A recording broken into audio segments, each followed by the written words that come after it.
आज यात्रा निकै फलदायी हुने भो, किनकि मैले मनकी परी देखिसके। आज यात्रा निकै फलदायी हुने भो। घरबाट काठमाडौँ फर्कँदै गर्दा घरको मायाले होला मेरो मन अलि उजाडिरहेको थियो। घोराईबाट एक राम्री सुन्दरी भनौँ, उमेरले झन्डै 18 हुनुपर्छ।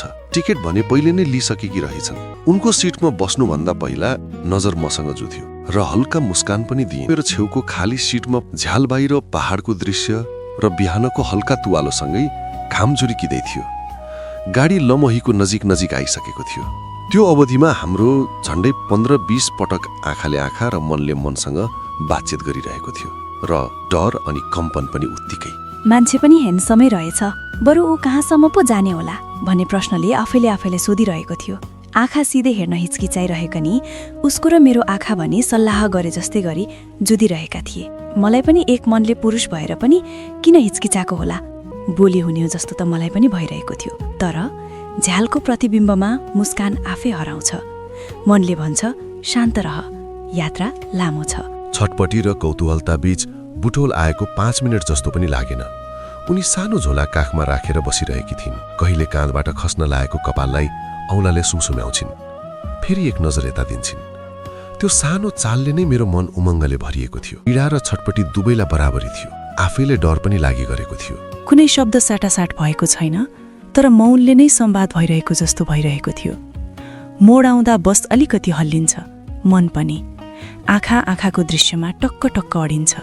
तर ध्यान त छेउकै सिटमा छ। त्यतिकैमा दाउन्ने आइपुग्छ। सहचालकले खाना खाने निम्तो दिन्छ। अब खाना खाने बेला त पक्कै बोलिन्छ होला, तर विडम्बना खाना खाने ठाउँमा मैले चिनेको अर्कै बसको साथी भेट्यो। मलाई पनि गाह्रो पर्यो। काठमाडौँ अझै टाढा छ, तर समय छिटो बितिरहेको अनुभूति भएको छ। कहिलेकाहीँ मनले कल्पना गर्छ यदि म बोलिनँ भने, अनि फेरि आफैलाई सम्झाउँछ केही कुरा कल्पनामै सुन्दर हुन्छन्। यात्रा भनेको गन्तव्य मात्र रहेनछ, त्यो बीचको अनुभूति पनि एकछिनको लागि कसैको उपस्थिति, नबोली बाँडिएको उष्मा र मनभित्र उम्रिएको सानो उत्सव रहेछ। कामुकता यहाँ शब्दमा होइन, संवेदनामा छ। आँखा नझुकाई हेर्न नसक्ने शालीनता, हाँसोभित्र लुकेको उत्साह र मनले आफैसँग गरेको मिठो मजाकसँग रहेछ। बस काठमाडौँतिर झन् नजिकिँदै जान्छ, तर म भने नारायणघाट झर्नुपर्ने। यो के सजायो? सहचालकले नारायणघाट आएको जानकारी दियो, तर मन भने गाडीबाट झर्न नभई काठमाडौँसम्मै जाऊ भनिरहेको थियो। फेरि चित्त बुझाए। ऊ मसँग बोल्न पनि सकेको छैन। किन यति धेरै मन पागल? बिस्तारै अन्तिम एक नजर दिन मन लाग्यो। हेर्दा ऊ आँखामा पानीका फोकाहरूले रुमाल भिजाउँदै पो रहेछ।